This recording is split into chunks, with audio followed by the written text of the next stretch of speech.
ನ್ಯೂಸ್ಗೆ ಸ್ವಾಗತ. ನಾನು ಶ್ರೀಪಾದ್ ಪಾಟೀಲ್. ರಿಪಬ್ಲಿಕ್ ಕನ್ನಡ ಚಾಮುಂಡಿ ಬೆಟ್ಟ ಉಳಿಸಿ ವಿಶೇಷ ಅಭಿಯಾನವನ್ನ ಹಮ್ಮಿಕೊಂಡಿದೆ. ಇವತ್ತು ಇಡೀ ದಿನ ಚಾಮುಂಡಿ ಬೆಟ್ಟದಲ್ಲಿ ಏನೆಲ್ಲ ಸಮಸ್ಯೆಗಳಾಗ್ತಾ ಇದೆ, ಚಾಮುಂಡಿ ಬೆಟ್ಟ ಕೆಲವರಿಂದಾಗಿ ಅವ್ಯವಸ್ಥೆಯ ಆಗರ ಆಗ್ತಾ ಇದೆಯಾ, ಅಕ್ರಮ ಚಟುವಟಿಕೆಗಳ ತಾಣ ಆಗ್ತಾ ಇದೆಯಾ ಅನ್ನುವಂಥ ಆತಂಕಕಾರಿ ಪ್ರಶ್ನೆಗಳು ನಮ್ಮನ್ನ ಕಾಡ್ತಾ ಇದೆ. ಯಾಕಂದ್ರೆ ತಾವು ಗಮನಿಸ್ತಾ ಇದ್ದಂಗೆ ಕಿಡಿಗೇಡಿಗಳಿಂದ ಬೆಂಕಿ ಬಿದ್ದು ಬೆಟ್ಟದಲ್ಲಿ ಅವಾಂತರವೇ ಸೃಷ್ಟಿಯಾಗಿತ್ತು. ಇದು ಕಿಡಿಗೇಡಿಗಳ ಕೃತ್ಯವ, ಈ ರೀತಿ ಯಾಕೆ ಆಗ್ತಾ ಇದೆ ಅಂತ ಸ್ಥಳೀಯರು ಆಕ್ರೋಶವನ್ನು ವ್ಯಕ್ತಪಡಿಸಿದ್ದು ಇದೆ. ಹೀಗಾಗಿ ನಾನಿವತ್ತು ನೇರವಾಗಿ ಚಾಮುಂಡಿ ಬೆಟ್ಟಕ್ಕೆ ಬಂದಿದ್ದೀನಿ. ನಮ್ಮ ಚಾಮುಂಡಿ ಬೆಟ್ಟ ಉಳಿಸಿ ಅಭಿಯಾನದಲ್ಲಿ ವಿಶೇಷವಾಗಿ ಇಡೀ ಚಾಮುಂಡಿ ಬೆಟ್ಟದಲ್ಲಿ ಏನೇನು ನಡೀತಾ ಇದೆ, ಸರ್ಕಾರ ಇಲ್ಲಿ ಯಾವ ರೀತಿಯ ಕ್ರಮಗಳನ್ನು ಕೈಗೊಳ್ತಾ ಇದೆ, ಬೆಟ್ಟದ ಕೆಳಗೆ ಇರುವಂತಹ ಸವಲತ್ತು ವ್ಯವಸ್ಥೆ ಬೆಟ್ಟದ ಮೇಲ್ಭಾಗದಲ್ಲಿ ಇದೆಯಾ ಅನ್ನೋ ಎಲ್ಲ ಪ್ರಶ್ನೆಗಳಿಗೆ ಉತ್ತರ ಹುಡುಕುವಂತಹ ಕೆಲಸ ನನ್ನಿಂದ ಆಗ್ತಾ ಇದೆ. ಸೊ ಈ ಚಾಮುಂಡಿ ಬೆಟ್ಟದಲ್ಲಿ ಸದ್ಯಕ್ಕೆ ಯಾವ ರೀತಿಯ ಪರಿಸ್ಥಿತಿ ಇದೆ ಬನ್ನಿ ನೋಡಿ.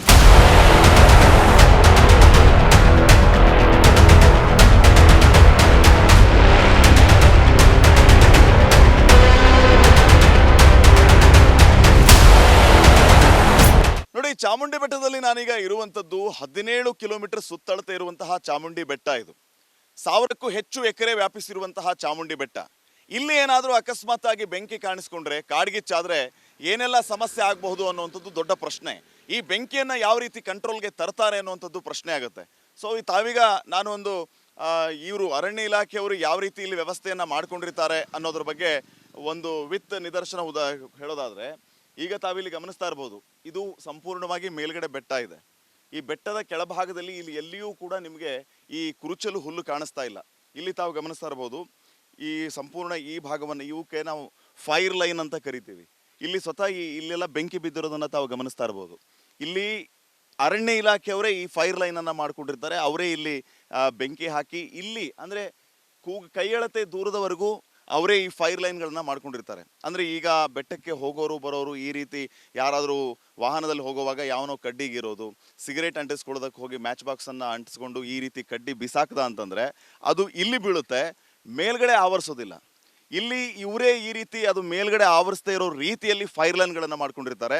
ಇಲ್ಲಿರುವಂತಹ ಈ ಹುಲ್ಲನ್ನು ಅವರೇ ಸುಟ್ಟು ಹಾಕಿರ್ತಾರೆ. ಕಾರಣ ಇಷ್ಟೇ, ಇಲ್ಲೇನಾದರೂ ಕಡ್ಡಿಯನ್ನು ಗೀರಿ ಕೆಳಗಡೆ ಬೀಳಿಸಿದರೆ ಅದು ಯಾವುದೇ ಕಾರಣಕ್ಕೂ ಮೇಲೆ ಆವರಿಸೋದಿಲ್ಲ, ಮೇಲೆ ಆವರಿಸಿ ಇಡೀ ಬೆಟ್ಟಕ್ಕೆ ಆ ಬೆಂಕಿ ಆವರಿಸೋದಿಲ್ಲ ಅಂತ ಹೇಳಿ ಈ ಭಾಗದವರೆಗೂ ತಾವೆಲ್ಲ ಇಲ್ಲೇನೀಗ ಸುಟ್ಟ ಥರ ಕಾಣಿಸ್ತಾ ಇದೆಯಲ್ಲ, ಇದನ್ನ ಅರಣ್ಯ ಇಲಾಖೆಯವರೇ ಫೈರ್ ಲೈನ್ ಅಂತ ಮಾಡ್ಕೊಂಡಿರ್ತಾರೆ.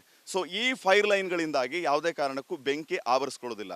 ಸೊ ಈ ರೀತಿಯ ವ್ಯವಸ್ಥೆಯನ್ನ ಅರಣ್ಯ ಇಲಾಖೆಯವರು ಮಾಡ್ಕೊಂಡಿರ್ತಾರೆ. ಆದಾಗ್ಯೂ ಕೂಡ ಬೇಕು ಅಂತಾನೆ ಕೆಲವು ಕಿಡಿಗೇಡಿಗಳು ಮಾಡುವಂತಹ ಕೃತ್ಯದಿಂದ ಇಂಥ ಅವಾಂತರಗಳು ಸೃಷ್ಟಿಯಾಗುತ್ತೆ. ಸೊ ನಾನೀಗ ನೇರವಾಗಿ ಈ ಉತ್ತನೂರು ಮಾರ್ಗ ಏನಿದೆ, ಈ ಮಾರ್ಗದ ಮೂಲಕವಾಗಿ ಎಲ್ಲಿ ಬೆಂಕಿ ಬಿದ್ದಿತ್ತಲ್ಲ, ಈಗ ಸದ್ಯಕ್ಕೆ ಅಲ್ಲಿ ಪರಿಸ್ಥಿತಿ ಹೇಗಿದೆ, ಇಲ್ಲಿ ಏನೆಲ್ಲ ಸಮಸ್ಯೆಗಳಾಗ್ತಾ ಇದೆ ಅನ್ನೋದ್ರ ಬಗ್ಗೆ ನೋಡೋಣ. ಬನ್ನಿ ನೇರವಾಗಿ ಅಲ್ಲಿಗೆ ಹೋಗೋಣ.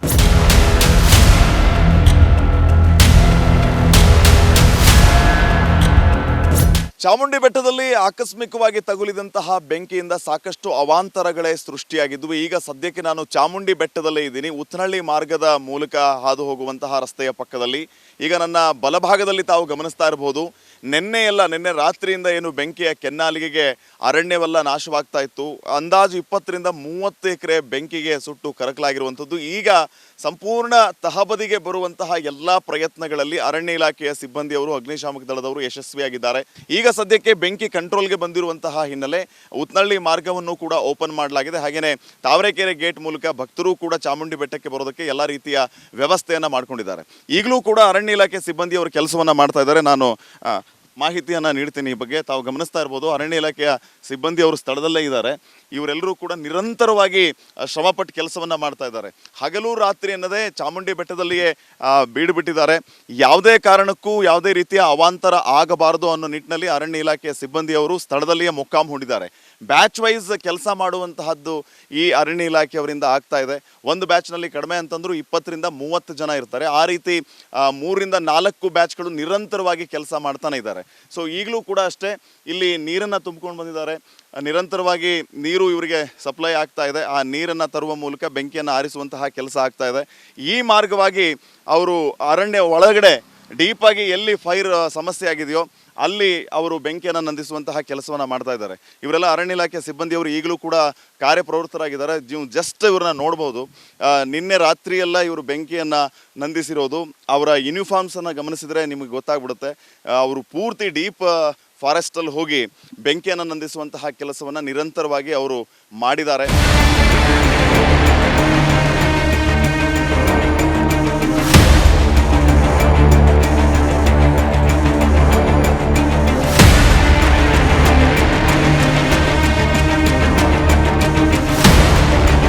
ಚಾಮುಂಡಿ ಬೆಟ್ಟದ ಸುತ್ತಮುತ್ತ ಏನೆಲ್ಲ ಸಮಸ್ಯೆಗಳಾಗ್ತಾ ಇದೆ, ಅವಾಂತರ ಆಗ್ತಾ ಇದೆ, ಇದು ಅಕ್ರಮ ಚಟುವಟಿಕೆಗಳ ತಾಣ ಆಗ್ತಾ ಇದೆಯಾ, ಕಿಡಿಗೇಡಿಗಳಿಗೆ ಸ್ವರ್ಗ ಆಗ್ತಿದೆಯಾ ಅನ್ನುವಂತಹ ಪ್ರಶ್ನೆಯನ್ನು ನಾನು ಆರಂಭದಲ್ಲಿ ವೀಕ್ಷಕರ ಮುಂದೆ ಇಟ್ಟಿದ್ದೆ.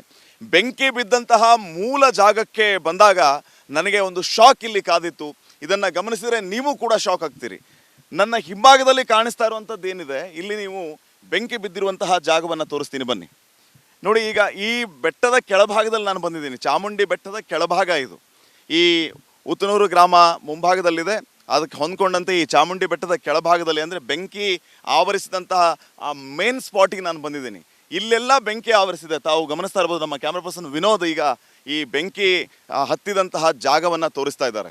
ಸಂಪೂರ್ಣವಾಗಿ ಸುಟ್ಟು ಕರಕಲಾಗಿರುವಂತಹ ಜಾಗವನ್ನು ನೀವು ಈಗ ಗಮನಿಸ್ತಾ ಇದ್ದೀರಿ. ಇದು ಕಂಪ್ಲೀಟ್ಲಿ ಯಾವ ರೀತಿ ಬೆಂಕಿಗೆ ಆಹುತಿಯಾಗಿದೆ, ಬೆಂಕಿ ಎಲ್ಲವನ್ನು ಯಾವ ರೀತಿ ಆಪೋಷಣ ತೆಗೆದುಕೊಂಡಿದೆ ನೋಡಿ.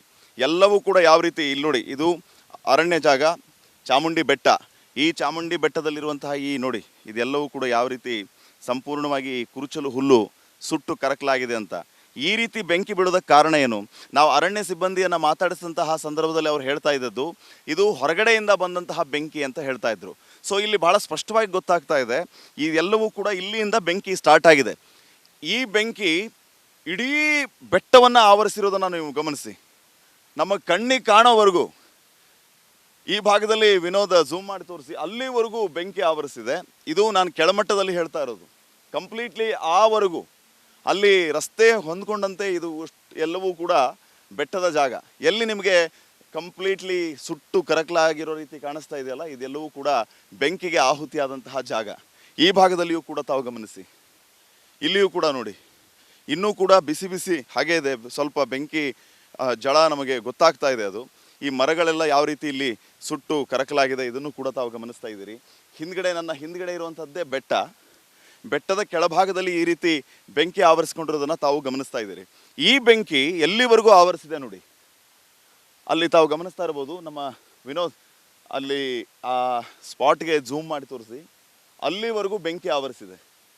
ಇಲ್ಲಿಂದ ಬೆಂಕಿ ಸುಟ್ಕೊಂಡು ಹೋಗಿ ಈ ರೀತಿ ಬೆಂಕಿ ವ್ಯಾಪಿಸಿ ಆ ಬೆಟ್ಟದ ಆ ಒಂದು ಭಾಗ, ಇಡೀ ಬೆಟ್ಟವನ್ನು ನೀವು ಗಮನಿಸಿ, ಆ ಸುಟ್ಟ ಪ್ರದೇಶವನ್ನು ಗಮನಿಸಿ. ಮದ್ಯಪಾನ ಸರಾಯಿ ಎಲ್ಲ ಸೇವನೆ ಮಾಡೋರಿಗೆ ಇದು ಒಂದು ರೀತಿ ಸ್ವರ್ಗ ಆಗಿದೆ. ಇಲ್ಲಿ ನೋಡಿ, ಬಿಯರ್ ಬಾಟ್ಲ್ಗಳು, ಓಟಿ ಪಾಕೆಟ್ಸು, ಇವೆಲ್ಲ ಕೂಡ ತಾವು ಗಮನಿಸ್ತಾ ಇರ್ಬೋದು. ಇಲ್ಲಿ ನೋಡಿ, ಇಲ್ಲಿ ಎಲ್ಲಿ ನೋಡಿದ್ರಲ್ಲಿ ಇದೇ ರೀತಿ ಅರಾಜಕತೆ ಇಲ್ಲಿ ನಡೀತಾ ಇದೆ. ಇಲ್ಲಿ ಯಾರು ಹೇಳೋರು ಕೇಳೋರು ಇಲ್ಲ ಅನ್ನುವಂತಹ ಪರಿಸ್ಥಿತಿ ಇದೆ. ಹೀಗಾಗಿ ಎಲ್ಲಿ ನೋಡಿದ್ರಲ್ಲಿ ಈ ಬೆಟ್ಟದ ಸುತ್ತೂರು ಮತ್ತು ಈ ಬೆಂಕಿ ಆವರಿಸ್ಕೊಂಡಿರುವಂಥ ಈ ಜಾಗದಲ್ಲಿ ಈ ರೀತಿಯ ಬಾಟ್ಲ್ಗಳು ನಮಗೆ ಕಾಣಿಸ್ತಾ ಇವೆ, ಬಿಯರ್ ಬಾಟ್ಲ್ಗಳು. ಇಲ್ಲಿ ನೋಡಿ, ಇಲ್ಲಿಯೂ ಕೂಡ ಎಷ್ಟೊಂದು ಬಾಟ್ಲ್ಗಳು ಬಿದ್ದಿದೆ, ಇದನ್ನು ಕೂಡ ತಾವು ಗಮನಿಸ್ತಾ ಇರ್ಬೋದು. ಇಲ್ಲಿ ನೋಡಿ, ಇಲ್ಲಿ ಬರೀ ಎಲ್ಲಿ ನೋಡಿದ್ರಲ್ಲಿ ಭಾರಿ ದುರಂತ, ಇದಕ್ಕಿಂತ ದುರಂತ ಬೇಕಾ? ಎಲ್ಲಿ ನೋಡಿದರೂ ಕೂಡ ಬಾಟ್ಲ್ಗಳು ಸಿಗ್ತಾ ಇದೆ ನಮಗೆ, ಬಿಯರ್ ಬಾಟ್ಲ್ಗಳು. ಸಿಗರೇಟ್ ಪ್ಯಾಕ್ಗಳು ನೋಡಿ, ಈ ಸಿಗರೇಟ್ ಪ್ಯಾಕ್ಗಳನ್ನು ಗಮನಿಸಿ. ಈ ಸಿಗರೇಟ್ ಪ್ಯಾಕ್, ಇಲ್ಲಿ ಸಿಗರೇಟ್ ಪ್ಯಾಕ್ಗಳನ್ನು ನೀವು ನೋಡ್ತಾ ಇರ್ಬೋದು. ಈ ಬಿಯರ್ ಬಾಟಲು, ಈ ಸಿಗರೇಟ್ ಪ್ಯಾಕೆಟ್ಸು ನೋಡಿ, ಈ ರೀತಿ ಈ ಸಿಗರೇಟ್ ಪ್ಯಾಕೆಟ್ಗಳನ್ನು ತೊಗೊಂಬರೋದು. ಇಲ್ಲಿ ಈ ಥರ ಸಿಗರೇಟ್ಗಳನ್ನು ಅಂಟಿಸ್ಕೊಡ್ತಾರೆ. ನಶೆಯಲ್ಲಿ ಇವ್ರು ಏನೇನು ಮಾಡ್ತಾರೋ ಹೇಳೋಕ್ಕಾಗಲ್ಲ. ಈ ರೀತಿ ಸಿಗರೇಟ್ಗಳನ್ನು ಇಲ್ಲಿ ಅಂಟಿಸ್ಕೊಂಡು ಇಲ್ಲೇ ಪಕ್ಕದಲ್ಲೇ ಬೆಂಕಿ ಬಿದ್ದಿರೋದು. ಇವರು ಇಲ್ಲಿ ಕುತ್ಕೊಂಡು ನೋಡಿ, ಇಲ್ಲಿ ಕುತ್ಕೊಳ್ಳೋಕ್ಕೂ ಏನೆಲ್ಲ ವ್ಯವಸ್ಥೆ ಮಾಡ್ಕೊಂಡಿದ್ದಾರೆ ನೋಡಿ. ಆರಾಮಾಗಿ ಇವರು ಇಲ್ಲಿ ಕುತ್ಕೊಳ್ಳೋದು, ಈ ರಟ್ಟಿನ ಬಾಕ್ಸ್ಗಳನ್ನು ತೊಗೊಂಬಂದಿರ್ತಾರೆ, ಇಲ್ಲೆಲ್ಲ ಕುತ್ಕೊಂಡು ಈ ರೀತಿ ಅಕ್ರಮ ನಡೆಸೋದು, ಈ ರೀತಿ ನಶೆಯ ಕೆಲಸಗಳನ್ನು ಮಾಡೋದು. ಇವರು ಓಡಾಡ್ತಾ ಕಡ್ಡಿ ಗೀರಿ ಇಲ್ಲಿ ಬಿಸಾಕಿದ್ರು ಅಂತಂದರೆ ಸಂಪೂರ್ಣ ಅರಣ್ಯವೆಲ್ಲವೂ ಕೂಡ ಬೆಂಕಿ ಆಹುತಿ ಆಗುತ್ತೆ. ಇವ್ರು ಮಾಡುವಂಥ ಇಂತಹ ಕೆಲಸಗಳಿಂದ ಇಡೀ ಅರಣ್ಯ ಸಂಪತ್ತು ಇವತ್ತು ನಾಶವಾಗ್ತಾ ಇದೆ. ಇಲ್ಲೇ ಪಕ್ಕದಲ್ಲೇ ಬೆಂಕಿ ಇದೆ ನೋಡಿ, ಇಲ್ಲಿಂದ ಬೆಂಕಿ ಆರಂಭ ಆಗಿದೆ. ಸೊ ನೀವು ಏನು ಹೇಳ್ತೀರಿ ಇದಕ್ಕೆ? ಇಲ್ಲಿ ಈ ರೀತಿ ಬಂದು ಇಂಥ ಕಿಡಿಗೇಡಿಗಳು ಈ ರೀತಿ ಕೃತ್ಯವನ್ನು ಎಸಗಿ ಇವತ್ತು ಸಂಪೂರ್ಣ ಅರಣ್ಯ ನಾಶವಾಗುವಂತಹ ಕೆಲಸ. 20-30 ಎಕರೆ ಜಾಗಕ್ಕೆ ಬೆಂಕಿ ಬಿದ್ದಿದೆ. ಅದನ್ನು ಕೂಡಲೇ ಎಚ್ಚೆತ್ಕೊಳ್ಳದೆ ಬೆಂಕಿ ಏನಾದರೂ ಇಡೀ ಅರಣ್ಯ ಬೆಟ್ಟಕ್ಕೆ ಆವರಿಸಿದ್ರೆ, ಅಲ್ಲಿ ಝೂಮ್ ಮಾಡಿ ತೋರಿಸಿ ವಿನೋದ್, ಆ ಬೆಟ್ಟದ ಮೇಲುಗಡೆ ಮನೆಗಳಿದೆ. ಆ ಮನೆಗಳವರೆಗೂ ಕೂಡ ಬೆಂಕಿ ಏನಾದರೂ ಹೋಗಿದ್ದಿದ್ರೆ ಮುಂದೆ ಆಗುವಂಥ ದೊಡ್ಡ ಅವಾಂತರಗಳಿಗೆ ಯಾರು ಹೊಣೆ ಆಗ್ತಿದ್ರು ಅನ್ನೋಂತಹ ಪ್ರಶ್ನೆ ಕೂಡ ಇದೆ. ಬೆಟ್ಟದ ತುತ್ತ ತುದಿಯಲ್ಲಿ ಮನೆಗಳಿದೆ. ಬೆಟ್ಟದ ಕೆಳಗಡೆ ನಾನೀಗ ನಿಂತಿರುವಂತಹ ಈ ಮುಂಭಾಗದಲ್ಲಿಯೂ ಕೂಡ ಸಿಕ್ಕಾಪಟ್ಟೆ ಮನೆಗಳಿದೆ. ಯಾವನೋ ಬಂದ, ಇಲ್ಲಿ ನಶೆ ಮಾಡ್ದ, ಇಲ್ಲಿ ಬೆಂಕಿ ಪೊಟ್ಟಣ ಬಿಸಾಕಿ ಈ ರೀತಿ ಹೋದ, ಅವನ ದಿವ್ಯ ನಿರ್ಲಕ್ಷ್ಯದಿಂದ ಇವತ್ತು ಇಂಥ ಅವಾಂತರ ಆಗ್ತಾ ಇದೆ. ಇಂಥ ನಮ್ಮ ಸಂಪದ್ಭರಿತ ಅರಣ್ಯ ಸಂಪತ್ತು ಇಂಥ ಕಿಡಿಗೇಡಿಗಳಿಂದ ನಾಶವಾಗ್ತಿದೆಯಾ ಅನ್ನೋಂತಹ ಪ್ರಶ್ನೆ ನಮ್ಮನ್ನು ಕಾಡ್ತಾ ಇದೆ. ಅತ್ಯಂತ ದುಃಖಕರವಾದಂತಹ ವಿಚಾರ. ಇದನ್ನು ಗಮನಿಸಬೇಕಾಗಿರುವಂಥವ್ರು ಗಮನಿಸಬೇಕು. ಇಲ್ಲಿ ಹೆಚ್ಚು ಪೊಲೀಸ್ ಗಸ್ತು ತಿರುಗುವಂತಹ ಕೆಲಸ ಆಗಬೇಕು. ದಿನ ಬೆಳಗಾದರೆ, ಸ್ವಲ್ಪ ಕತ್ತಲಾದರೆ ಸಾಕು, ಈ ರೀತಿ ಅಕ್ರಮ ಚಟುವಟಿಕೆಗಳ ತಾಣ ಆಗ್ತಾ ಇದೆ ಈ ಬೆಟ್ಟ. ಇದರಿಂದಾಗಿ ಇಷ್ಟೆಲ್ಲ ಅವಾಂತರಗಳಾಗ್ತಾ ಇದೆ. ನೋಡಿ, ಎಲ್ಲಿ ಬೇಕಂದ್ರೆ ನಮಗೆ ಇಲ್ಲಿ ಸಿಗ್ತಾ ಇರೋದು ಬರೀ ಬಿಯರ್ ಬಾಟ್ಲ್ಗಳು, ಹಾರ್ಡ್ ಡ್ರಿಂಕ್ಸ್ ಬಾಟ್ಲ್ಗಳು, ಸಿಗರೇಟ್ ಪ್ಯಾಕ್ಗಳು, ಬೆಂಕಿ ಪಟ್ಟಣಗಳು ಇವೇ ಸಿಗ್ತಾ ಇರೋದು. ಇದೇ ಬೆಟ್ಟ, ಇದೇ ಅರಣ್ಯ. ಇಲ್ಲಿಂದ ಆರಂಭ ಆಗಿರುವಂಥ ಬೆಂಕಿ ಇಡೀ ಬೆಟ್ಟವನ್ನು ಕೂಡ ವ್ಯಾಪಿಸ್ತಾ ಇದೆ. ಆದರೆ ಸಮಾಧಾನದ ವಿಚಾರ, ಕೂಡಲೇ ಅರಣ್ಯ ಇಲಾಖೆಯವರು ಎಚ್ಚೆತ್ಕೊಂಡು, ಅಗ್ನಿಶಾಮಕ ಸಿಬ್ಬಂದಿಯವರು ಎಚ್ಚೆತ್ಕೊಂಡು ಬೆಂಕಿಯನ್ನು ನಂದಿಸುವಲ್ಲಿ ಯಶಸ್ವಿಯಾಗಿದ್ದಾರೆ. ಈಗಲಾದರೂ ಸರ್ಕಾರ ಕಣ್ತೆರೆಯುತ್ತಾ ನಮ್ಮ ರಿಪಬ್ಲಿಕ್ ಕನ್ನಡದ ಚಾಮುಂಡಿ ಬೆಟ್ಟ ಉಳಿಸಿ ಅಭಿಯಾನದ ಮೂಲಕ ಸರ್ಕಾರವನ್ನು ಕಣ್ತೆರೆಸುವಂತಹ ಕೆಲಸವನ್ನು ಮಾಡ್ತಾ ಇದ್ದೀವಿ. ಮುಂದೆ ಯಾವುದೇ ಕಾರಣಕ್ಕೂ ಇಂಥ ಕಿಡಿಗೇಡಿ ಕೃತ್ಯಗಳಿಂದ ನಮ್ಮ ಚಾಮುಂಡಿ ಬೆಟ್ಟಕ್ಕೆ ಬೆಂಕಿ ಬೀಳಬಾರ್ದು, ಅವಾಂತರ ಸೃಷ್ಟಿ ಆಗಬಾರ್ದು ಅನ್ನುವಂಥದ್ದು ನಮ್ಮ ಕಳಕಳಿಯಾಗಿದೆ. ಮುಂದಿನ ಭಾಗದಲ್ಲಿ ನಾನು ಇನ್ನೊಂದು ಸ್ಪಾಟ್ಗೆ ಹೋಗ್ತೀನಿ. ಅಲ್ಲಿ ಯಾವ ರೀತಿಯ ಸಮಸ್ಯೆ ಆಗ್ತಾ ಇದೆ ಅನ್ನೋದನ್ನು ಗಮನಿಸೋಣ.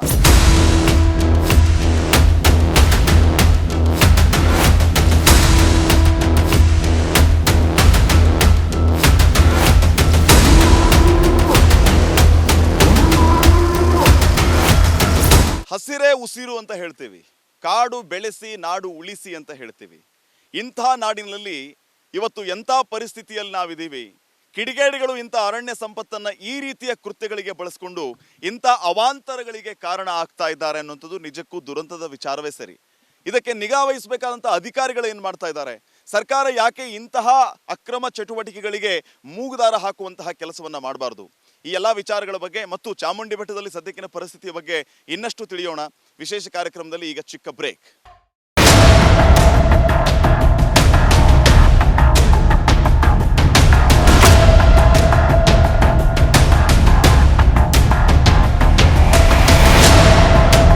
ನಿಗಾ ವಹಿಸಬೇಕಾಗಿರುವಂತಹ ಅಧಿಕಾರಿಗಳು ನಿಗಾ ವಹಿಸಿದ್ರೆ ಈ ರೀತಿ ಧೈರ್ಯವನ್ನ ಮಾಡ್ತಾ ಇದ್ದಾರೆ.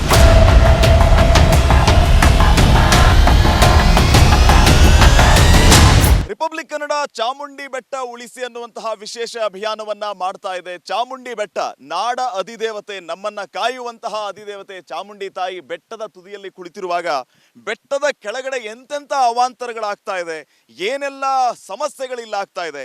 ಕಿಡಿಗೇಡಿಗಳ ಹಾಟ್ ಫೇವರಿಟ್ ಜಾಗ ಆಗಿ ಈ ಬೆಟ್ಟದ ಭಾಗ ಪರಿಣಮಿಸಿದೆ. ಇದರಿಂದ ಸಾಕಷ್ಟು ಅವಾಂತರಗಳಾಗ್ತಾ ಇದೆ ಅನ್ನೋಂತಹ ಪ್ರಶ್ನೆ ನಮ್ಮನ್ನ ಕಾಡ್ತಾ ಇದೆ. ಅಗ್ನಿ ಅವಘಡ ನಡೆದಿರೋದು ತಮಗೆಲ್ಲ ಗೊತ್ತಿರುವಂತಹ ವಿಚಾರ ವೀಕ್ಷಕರೇ. ಈ ಅಗ್ನಿ ಅವಘಡಕ್ಕೆ ಕಾರಣ ಕಿಡಿಗೇಡಿಗಳು ಅನ್ನೋದಕ್ಕೆ ಸ್ಪಷ್ಟವಾದಂತಹ ವಿಚಾರಗಳು ಇಲ್ಲಿ ಗೊತ್ತಾಗ್ತಾ ಇದೆ. ಕಿಡಿಗೇಡಿಗಳು ಎಸಗಿದಂತಹ ಕೃತ್ಯದಿಂದಾಗಿ ಈ ಬೆಟ್ಟಕ್ಕೆ ಬೆಂಕಿ ಬಿತ್ತ ಅನ್ನುವಂತಹ ಪ್ರಶ್ನೆ ನಮ್ಮನ್ನ ಕಾಡ್ತಾ ಇದೆ. ಇದಕ್ಕೆ ಪೂರಕ ಅನ್ನುವಂಥ ಕೆಲವು ವಿಚಾರಗಳನ್ನು ನಿಮ್ಮ ಮುಂದೆ ನಾನು ತೋರಿಸ್ತಾ ಇದ್ದೀನಿ. ಬನ್ನಿ ದೃಶ್ಯಗಳಲ್ಲಿ ನೋಡೋಣ ವೀಕ್ಷಕರೇ. ಇಲ್ಲಿ ನೋಡಿ, ಇದು ಯಾವ ರೀತಿ ಕಿಡಿಗೇಡಿಗಳಿಗೆ ಹಾಟ್ ಫೇವರೇಟ್ ಜಾಗ ಆಗಿದೆ ಅನ್ನೋದಕ್ಕೆ ಇಲ್ಲಿ ನಾವು ನಿಮಗೆ ತೋರಿಸ್ತಾ ಇರುವಂತಹ ದೃಶ್ಯಗಳು. ಎಲ್ಲಿ ನೋಡಿದರಲ್ಲಿ ಇಲ್ಲಿ ಮದ್ಯದ ಬಾಟ್ಲ್ಗಳು, ಸಿಗರೇಟ್ ಪ್ಯಾಕೆಟ್ಗಳು, ಪ್ಲೇಯಿಂಗ್ ಕಾರ್ಡ್ಸ್ಗಳು ಇವೆಲ್ಲವನ್ನು ಕೂಡ ನೀವು ಗಮನಿಸಬಹುದಾಗಿದೆ.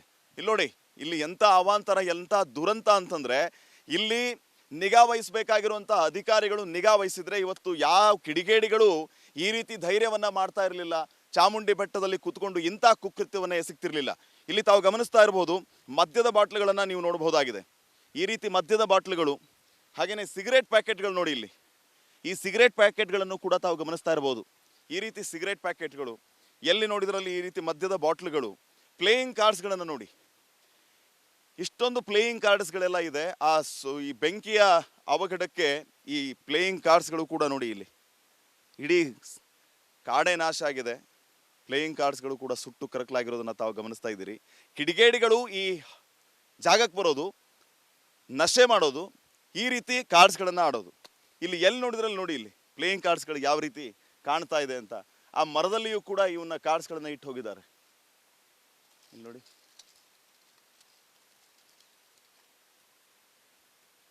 ನೋಡಿ ರಿಪಬ್ಲಿಕ್ ಕನ್ನಡದ ರಿಯಾಲಿಟಿ ಚೆಕ್ ಗ್ರೌಂಡ್ ರಿಪೋರ್ಟಲ್ಲಿ ಇದೆಲ್ಲವೂ ಕೂಡ ಸತ್ಯವಾಗಿ ಹೊರಹೊಮ್ತಾ ಇದೆ. ಕಿಡಿಗೇಡಿಗಳ ಆವಾಸ ಸ್ಥಾನ ಆಗಿದೆ ಅನ್ನೋದರಲ್ಲಿ ಯಾವುದೇ ರೀತಿಯ ಸಂಶಯ ಇಲ್ಲ. ಈ ಪ್ಲೇಯಿಂಗ್ ಕಾರ್ಡ್ಸ್ಗಳು ಇಲ್ಲಿ ಈ ರೀತಿ ನಶೆ ಮಾಡೋದಕ್ಕೆ ಇವೆಲ್ಲವನ್ನು ಕೂಡ ಇವರು ಜಾಗ ಮಾಡ್ಕೊಂಡಿದ್ದಾರೆ. ಇಲ್ಲಿ ಕುತ್ಕೊಂಡು ನಶೆ ಮಾಡೋದು, ಇಲ್ಲಿಂದಾನೇ ಬೆಂಕಿ ಆವರಿಸ್ಕೊಂಡಿದೆ. ನೋಡಿ ಯಾವ ರೀತಿ ಕುರುಕುಲು ಹುಲ್ಲಿಗೆ ಬೆಂಕಿ ಬಿದ್ದು ಇಲ್ಲಿ ತಾವು ಗಮನಿಸ್ತಾ ಇದ್ದೀರಿ, ಇಲ್ಲೆಲ್ಲ ಈ ಹುಲ್ಲು ಸುಟ್ಕೊಂಡು ಹೋಗಿದೆ. ಇಲ್ಲಿಂದ ಬೆಂಕಿ ಆರಂಭ ಆಗಿ ಸಂಪೂರ್ಣ ಬೆಟ್ಟಕ್ಕೆ, ಒಂದು ಭಾಗದಿಂದ ಬೆಟ್ಟಕ್ಕೆ ಬೆಂಕಿ ಬಿದ್ದಿದೆ. ನಮ್ಮ ಕ್ಯಾಮ್ರಾ ಪರ್ಸನ್ ವಿನೋದ ಅಲ್ಲಿ ಝೂಮ್ ಮಾಡಿ ತೋರಿಸ್ಬೋದು. ಆ ಭಾಗದಲ್ಲಿ ಯಾವ ರೀತಿ ಬೆಂಕಿ ಆವರಿಸಿ ಬೆಟ್ಟವನ್ನೇ ಆವರಿಸುವಂತಹ ಸಂದರ್ಭ ಇತ್ತು. ಕಾಡ್ಗಿಚ್ಚಿನಂತೆ ಹಬ್ಬಿತ್ತು, ಆತಂಕದ ವಾತಾವರಣ ಇತ್ತು. ಈ ರೀತಿಯ ಕೃತ್ಯದಿಂದಾಗಿ 20 ರಿಂದ 30 ಎಕರೆ ಅರಣ್ಯ ಸುಟ್ಟು ನಾಶವಾಗಿದೆ. ಆ ಬೆಟ್ಟದ ತುತ್ತ ತುದಿಯಲ್ಲಿ ತಾವು ಗಮನಿಸ್ತಾ ಇರ್ಬೋದು, ಅಲ್ಲಿ ಮನೆಗಳಿದೆ. ಯಥಾವತ್ ಅಂದ್ರೆ ಈಗ ನೀವು ಸರಿಯಾದ ಸಮಯಕ್ಕೆ ಅರಣ್ಯ ಇಲಾಖೆ ಸಿಬ್ಬಂದಿ, ಅಗ್ನಿಶಾಮಕ ಸಿಬ್ಬಂದಿ ಅವರು ಎಚ್ಚೆತ್ಕೊಂಡಿರಲಿಲ್ಲ ಅಂತಂದ್ರೆ, ಎಚ್ಚೆತ್ಕೊಳ್ಳದೆ ಇದ್ದಿದ್ರೆ ಇವತ್ತು ಆ ಮನೆಗಳಿಗೂ ಕೂಡ ಬೆಂಕಿ ಆವರಿಸುವಂತಹ ಪರಿಸ್ಥಿತಿ ನಿರ್ಮಾಣ ಆಗಿತ್ತು. ಇನ್ನು ನಾವಿರುವಂಥ ಈ ಜಾಗದ ಪಕ್ಕದಲ್ಲಿ ಏನು ಗಮನಿಸ್ತಾ ಇದ್ದೀರಿ ನೀವು, ಇಲ್ಲಿಯೂ ಕೆಲವೊಂದಿಷ್ಟು ಕ್ಯಾಂಪ್ಸ್ಗಳಂತ ಇದೆ, ಮನೆಗಳ ರೀತಿ ಇದೆ. ಅಲ್ಲಿಯೂ ಕೂಡ ಬೆಂಕಿ ಹೋಗಿದ್ದಿದ್ರೆ, ಏನಾದರೂ ಹೆಚ್ಚು ಕಡಿಮೆ ಆಗಿದ್ದಿದ್ರೆ ಯಾರು ಹೊಣೆ ಅನ್ನುವಂತಹ ಪ್ರಶ್ನೆಯೂ ಕೂಡ ನಮ್ಮನ್ನು ಕಾಡ್ತಾ ಇದೆ.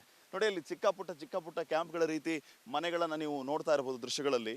ಅಲ್ಲಿಯೂ ಕೂಡ ಈ ಬೆಂಕಿ ಬಿದ್ದಿರುವಂತಹ ಜಾಗಕ್ಕೆ, ಅಲ್ಲಿ ಇರುವಂತಹ ಕ್ಯಾಂಪ್ಗಳಿಗೆ ಬಹಳ ದೂರ ಇಲ್ಲ, ಅಣತಿ ದೂರ ಪಕ್ಕದಲ್ಲೇ ಗ್ರಾಮಗಳಿದೆ, ಸಿಕ್ಕಾಪಟ್ಟೆ ಮನೆಗಳಿದೆ, ಬೆಟ್ಟದ ಮೇಲ್ಗಡೆ ಮನೆಗಳಿದೆ. ಇಲ್ಲಿಯಿಂದ ಈ ಕಿಡಿಗೇಡಿಗಳು ಇಲ್ಲಿ ಕುತ್ಕೊಂಡು ಇಂಥ ಕೃತ್ಯಗಳನ್ನು ಎಸಗೋದು, ಇಲ್ಲಿಂದನೇ ಬೆಂಕಿ ಆರಂಭ ಆಗಿದೆ. ಈ ರೀತಿಯ ಕೃತ್ಯಗಳು ಈ ಬೆಟ್ಟದಲ್ಲಿ ನಡೀತಾ ಇರುವಂಥದ್ದು ನಿಜಕ್ಕೂ ದುರಂತವೇ ಸರಿ. ಸಂಬಂಧಪಟ್ಟ ಇಲಾಖೆಯವರು ಯಾಕೆ ಈ ವಿಚಾರಗಳನ್ನು ಗಂಭೀರವಾಗಿ ತಗೋಬಾರ್ದು ಅನ್ನುವಂತಹ ಪ್ರಶ್ನೆ ನಮ್ಮನ್ನು ಕಾಡ್ತಾ ಇರೋದು ಒಂದಾದರೆ, ಮತ್ತೊಂದು ಕಡೆ ಇಂಥ ಸ್ಥಳಗಳಿಗೆ ನಿಗಾ ವಹಿಸುವಂಥ ಕೆಲಸ ಆಗಬೇಕು. ನಿಗಾ ವಹಿಸಲಿಲ್ಲ ಅಂತಂದರೆ ಏನೆಲ್ಲ ಆಗುತ್ತೆ ಅನ್ನೋದಕ್ಕೆ ಇದು ಸಾಕ್ಷಿ ಆಗುತ್ತೆ. ಇನ್ನೊಂದು ನೋಡಿ ಬನ್ನಿ, ಇಲ್ಲಿ ಬರ್ತ್ಡೇ ಪಾರ್ಟಿಗಳನ್ನೆಲ್ಲ ಬಹಳ ಜೋರಾಗಿ ಮಾಡ್ತಾರೆ ಅಂತ ಅನಿಸುತ್ತೆ. ಇಲ್ಲಿ ತಾವು ಗಮನಿಸ್ತಾ ಇರ್ಬೋದು, ಆ ಬೊಕ್ಕೆಗಳನ್ನೆಲ್ಲ ಅಲ್ಲಿ ಇಟ್ಟಿದ್ದಾರೆ, ಹೂವಿನ ಬೊಕ್ಕೆಗಳನ್ನೆಲ್ಲ ಅಲ್ಲಿ ಇಟ್ಟಿದ್ದಾರೆ. ಈ ರೀತಿ ಪಾರ್ಟಿ ಮೋಜು ಮಸ್ತಿ ಎಲ್ಲ ಮಾಡುವಂತಹ ತಾಣ ಈ ಬೆಟ್ಟ ಆಗಿದೆಯಾ ಅನ್ನುವಂತಹ ಪ್ರಶ್ನೆ, ಇದರಿಂದಾಗಿಯೇ ಇಂಥ ಅವಾಂತರಗಳಿಲ್ಲಿ ಸೃಷ್ಟಿ ಆಗ್ತಿದೆಯಾ ಅನ್ನುವಂತಹ ಪ್ರಶ್ನೆ ಕೂಡ ನಮ್ಮನ್ನು ಕಾಡ್ತಾ ಇದೆ. ಈ ರೀತಿಯ ಕೃತ್ಯಗಳಿಗೆ ಬ್ರೇಕ್ ಹಾಕುವಂತಹ ಕೆಲಸ ಆಗಲಿಲ್ಲ ಅಂತಂದರೆ ನಮ್ಮ ಅರಣ್ಯ ಸಂಪತ್ತನ್ನು ನಾವು ನಾಶ ಮಾಡ್ಕೊಳ್ಳೋದು ಮಾತ್ರ ಅಲ್ಲ, ಇನ್ನು ಮುಂದಿನ ದಿನಮಾನಗಳಲ್ಲಿ ಎಂತೆಂಥ ಅನಾಹುತಗಳು ಆಗಬಹುದು ಅನ್ನುವಂತಹ ಪ್ರಶ್ನೆ ಕೂಡ ನಮ್ಮನ್ನು ಕಾಡುತ್ತೆ. ಯಾಕಂದರೆ ಇಲ್ಲಿಂದ ನೇರವಾಗಿ ತಾವು ಆ ಬೆಟ್ಟಕ್ಕೆ ಝೂಮ್ ಮಾಡಿ ತೋರಿಸಿ ಯಾವ ರೀತಿ ಬೆಂಕಿ ಆವರಿಸ್ಕೊಂಡಿದೆ ಅನ್ನೋದನ್ನು ನೀವು ನೋಡ್ತಾ ಇರ್ಬೋದು. ಈ ರೀತಿಯ ಸಮಸ್ಯೆಗಳಲ್ಲಿ ಕಾಡ್ತಾ ಇದೆ. ಇಷ್ಟೆಲ್ಲ ಅವಾಂತರ ಆಗಿದ್ರು ಕೂಡ ಸಂಬಂಧಪಟ್ಟವರು ಯಾಕೆ ಇದನ್ನು ಗಮನ ಹರಿಸಬಾರ್ದು ಅನ್ನುವಂತಹ ಪ್ರಶ್ನೆ ನಮ್ಮನ್ನು ಕಾಡ್ತಾ ಇರೋದು ನಿಜಕ್ಕೂ ವಿಚಿತ್ರ ಅನಿಸುತ್ತೆ. ಇಂತಹ ಧಾರ್ಮಿಕ ಕ್ಷೇತ್ರ, ಸಹಸ್ರ ಲಕ್ಷ ಸಂಖ್ಯೆಯಲ್ಲಿ ಭಕ್ತಾದಿಗಳು ಈ ಬೆಟ್ಟಕ್ಕೆ ಬರ್ತಾರೆ. ಆದರೆ ಬೆಟ್ಟದ ಕೆಳಭಾಗದಲ್ಲಿ ಇಂಥ ಅವಾಂತರಗಳಿಗೆ ಹೇಳಿ ಮಾಡಿಸಿದಂತಹ ಜಾಗ ಆಗಿದೆಯಾ? ಕಿಡಿಗೇಡಿಗಳು ಇಷ್ಟೆಲ್ಲ ಕೃತ್ಯವನ್ನು ಎಸಗ್ತಿದಾರ? ನೋಡಿ ಇಲ್ಲಿ ಮ್ಯಾಚ್ ಬಾಕ್ಸ್ ಕೂಡ ನಾವು ಗಮನಿಸ್ತಾ ಇರ್ಬೋದು. ಇಲ್ಲಿ ಇಷ್ಟೆಲ್ಲ ಅವಾಂತರಗಳನ್ನು ಮಾಡೋದಲ್ಲದೆ ಇವರು ಮ್ಯಾಚ್ ಬಾಕ್ಸ್ಗಳನ್ನು ಕೂಡ ಹಾಗೆ ಬಿಸಾಕ್ ಹೋಗಿದ್ದಾರೆ. ನೋಡಿ ಯಾವ ರೀತಿ ಅವಾಂತರಗಳಿಗೆ ಈ ಜಾಗ ಸಾಕ್ಷಿ ಆಗ್ತಾ ಇದೆ ಅನ್ನೋದಕ್ಕೆ ನೀವು ನೋಡ್ತಾ ಇರಬಹುದು. ಇಲ್ಲಿ ನೋಡಿ, ಇಲ್ಲಿ ಮ್ಯಾಚ್ ಬಾಕ್ಸ್ ಮ್ಯಾಚಸ್ಸು ಇದೆ. ಇದರಲ್ಲಿ ಎಷ್ಟೊತ್ತು ಬೇಕ್ರಿ ಬೆಂಕಿ ಉರಿಯೋಕ್ಕೆ? ಇಡೀ ಬೆಟ್ಟ ಉರಿಯೋಕ್ಕೆ ಎಷ್ಟೊತ್ತು ಬೇಕು? ಮ್ಯಾಚ್ ಬಾಕ್ಸ್ಗಳನ್ನು ಕೂಡ ನಾವು ಗಮನಿಸ್ತಾ ಇದ್ದೀವಿ. ಸುಂದರವಾಗಿ ಹಸಿರಿನಿಂದ ಕಂಗೊಳಿಸಬೇಕಾದಂತಹ ಜಾಗದಲ್ಲಿ ಈ ಬೆಂಕಿ ಪೊಟ್ಟಣಕ್ಕೆ ಜಾಗ ಇಲ್ಲ. ಇಂತಹ ಕಿಡಿಗೇಡಿಗಳಿಂದಾಗಿ ಸ್ವಲ್ಪನಾದರೂ ಮಾನ ಮರ್ಯಾದೆ ಇದೆಯಾ, ಮಾನವೀಯತೆ ಇದೆಯಾ? ನಾವು ಎಂಥ ಜಾಗದಲ್ಲಿದ್ದೀವಿ, ಏನು ಮಾಡಬೇಕು ಅನ್ನುವಂಥದ್ದು ಒಂದು ಕಿಂಚಿತ್ ವ್ಯವಧಾನ ಇಲ್ಲ. ಇಂಥ ಕಿಡಿಗೇಡಿಗಳಿಂದ ನಾವು ಇನ್ನೇನನ್ನು ನಿರೀಕ್ಷೆ ಮಾಡೋದಕ್ಕೆ ಸಾಧ್ಯ? ಇನ್ನಾದರೂ ಸಂಬಂಧಪಟ್ಟಂತಹ ಇಲಾಖೆಯವರು ಈ ಬಗ್ಗೆ ಗಮನ ಹರಿಸಬೇಕು. ಇಲ್ಲಿ ಪುಂಡ ಪೋಖರಿಗಳು, ಕಿಡಿಗೇಡಿಗಳು ಏನು ಇಂಥ ಕೃತ್ಯಗಳಿಗೆ ಸಾಕ್ಷಿ ಆಗ್ತಾ ಇದ್ದಾರೆ, ಇವುಗಳಿಗೆ ಮೂಗುದಾರ ಹಾಕುವಂತಹ ಕೆಲಸ ಆಗಬೇಕು. ಈ ಒಂದು ಬೆಟ್ಟ ಯಾವಾಗಲೂ ಕೂಡ ಹಚ್ಚ ಹಸಿರಿನಿಂದ ಕಂಗೊಳಿಸಬೇಕು. ಪಕ್ಷಿ ಸಂಕುಲ, ಕಾಡು ಪ್ರಾಣಿಗಳು, ಹಾಗೇನೆ ಹಸುಗಳು ಎಲ್ಲಕ್ಕೂ ಕೂಡ ಪ್ರೀತಿಯ ತಾಣ ಈ ಬೆಟ್ಟ ಆಗಬೇಕು ಅನ್ನುವಂಥದ್ದು ನಮ್ಮ ಆಶಯ, ನಮ್ಮ ಕಳಕಳಿಯಾಗಿದೆ. ಹಚ್ಚ ಹಸಿರಿನಿಂದ ಕಂಗೊಳಿಸಬೇಕಾಗಿರುವಂತಹ, ಹಚ್ಚ ಹಸಿರಿನಿಂದ ಸುಂದರವಾಗಿ ಆಕರ್ಷಣೀಯ ಕೇಂದ್ರ ಬಿಂದುವಾಗಿ ನಮ್ಮನ್ನು ಕೈಬೀಸಿ ಕರೆಯುವಂತಹ ಚಾಮುಂಡಿ ಬೆಟ್ಟದಲ್ಲಿ ನಾನು ನಿಲ್ಲಬೇಕಾಗಬೇಕಿತ್ತು. ಆದರೆ ಈಗ ಸದ್ಯಕ್ಕೆ ತಾವು ಗಮನಿಸ್ತಾ ಇರುವಂಥದ್ದು ನನ್ನ ಸುತ್ತಲೂ ಕೂಡ ಸುಟ್ಟು ಕರಕಲಾಗಿರುವಂತಹ ಈ ಅರಣ್ಯ ಮತ್ತು ಹಿಂದೆ ಚಾಮುಂಡಿ ಬೆಟ್ಟ. ಕಿಡಿಗೇಡಿಗಳ ಕೃತ್ಯದಿಂದಾಗಿ ಈ ರೀತಿಯ ಸಮಸ್ಯೆಗಳು ಆಗ್ತಾ ಇದೆ. ನಿಮ್ಮ ರಿಪಬ್ಲಿಕ್ ಕನ್ನಡ ಚಾಮುಂಡಿ ಬೆಟ್ಟ ಉಳಿಸಿ ವಿಶೇಷ ಅಭಿಯಾನವನ್ನು ಮಾಡ್ತಾ ಇದೆ. ನಮ್ಮ ಅಭಿಯಾನದ ಉದ್ದೇಶ ಇಷ್ಟೇ, ಸರ್ಕಾರ ಎಚ್ಚೆತ್ಕೋಬೇಕು. ಈ ರೀತಿಯ ಕಿಡಿಗೇಡಿ ಕೃತ್ಯಗಳಿಗೆ ಕಡಿವಾಣ ಹಾಕುವಂತಹ ಕೆಲಸವನ್ನ ಮಾಡಬೇಕು. ಅಂದಾಗ ಮಾತ್ರ ನಮ್ಮ ಅರಣ್ಯ ಸಂಪತ್ತು, ಇಂತಹ ಪವಿತ್ರವಾದಂತಹ ಧಾರ್ಮಿಕ ಕ್ಷೇತ್ರ ಆಗಿರುವಂತಹ ಚಾಮುಂಡಿ ಬೆಟ್ಟದಲ್ಲಿ ಇಂಥ ಕೃತ್ಯಗಳು ನಡೀದೇ ಇರೋ ರೀತಿಯಲ್ಲಿ ಸರ್ಕಾರ, ಸಂಬಂಧಪಟ್ಟ ಇಲಾಖೆ ಗಮನ ಹರಿಸಿದಾಗ ಮಾತ್ರ ಮತ್ತೆ ಇಂಥ ಅವಾಂತರಗಳು ಆಗೋದಿಲ್ಲ ಅನ್ನೋದರಲ್ಲಿ ಯಾವುದೇ ರೀತಿಯ ಸಂಶಯ ಇಲ್ಲ. ಕ್ಯಾಮ್ರಾ ಪರ್ಸನ್ ವಿನೋದ್ ಜೊತೆ ಶ್ರೀಪಾದ್ ಪಾಟೀಲ್, ರಿಪಬ್ಲಿಕ್ ಕನ್ನಡ, ಚಾಮುಂಡಿ ಬೆಟ್ಟ.